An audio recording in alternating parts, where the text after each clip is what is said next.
കണ്ണട ധരിച്ച ഒരു പാറ്റ ചിഹ്നമായ പാർട്ടി. കഴിഞ്ഞ കുറച്ച് ദിവസങ്ങളായി സോഷ്യൽ മീഡിയയിൽ പ്രധാന ചർച്ച ഇന്ത്യൻ രാഷ്ട്രീയത്തിൽ ഡിജിറ്റൽ വിപ്ലവം സൃഷ്ടിച്ച ഈ പാർട്ടിയെക്കുറിച്ചാണ്. എന്താണ് കോക്രോച്ച് ജനതാ പാർട്ടി അഥവാ CJP?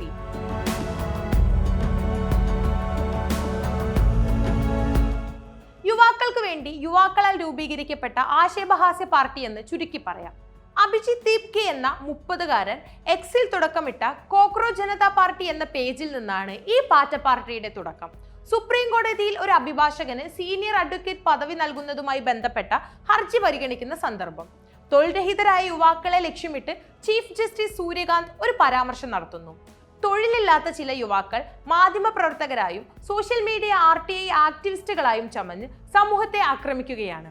ഇവർ കോക്രോച്ചുകളും പരാന്നഭോജികളുമാണ് എന്നായിരുന്നു ചീഫ് ജസ്റ്റിസിന്റെ പരാമർശം.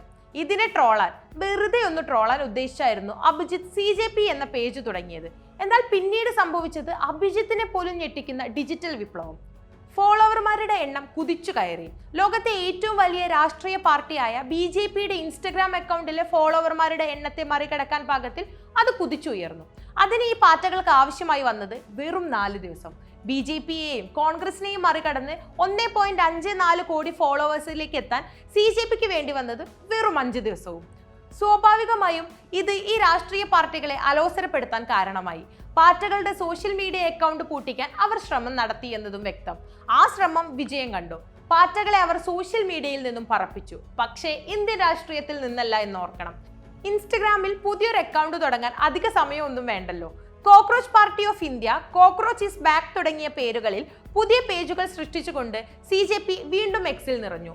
ബോസ്റ്റൺ സർവകലാശാലയിൽ നിന്ന് പബ്ലിക് റിലേഷൻസിൽ ബിരുദം നേടിയ അഭിജിത്ത് ഇപ്പോൾ US-ലാണ്. കോക്രോച്ച് ജനതാ പാർട്ടിയുടെ വെബ്സൈറ്റ് തുറന്ന അഭിജിത്ത് പാർട്ടി അധികാരത്തിലെത്തിയാൽ നടപ്പിലാക്കാൻ ഉദ്ദേശിക്കുന്ന 5 നയപരിപാടികൾ പരസ്യപ്പെടുത്തിയിട്ടുണ്ട്.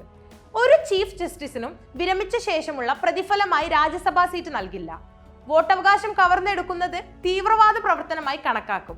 ആരുടെയെങ്കിലും വോട്ടവകാശം ഇല്ലാതാക്കിയാൽ മുഖ്യ തെരഞ്ഞെടുപ്പ് കമ്മീഷണറെ UAPA പ്രകാരം അറസ്റ്റ് ചെയ്യും. പാർലമെന്റിന്റെ അംഗബലം വർദ്ധിപ്പിക്കാതെ സ്ത്രീകൾക്ക് 33% 50% സംവരണം നൽകും.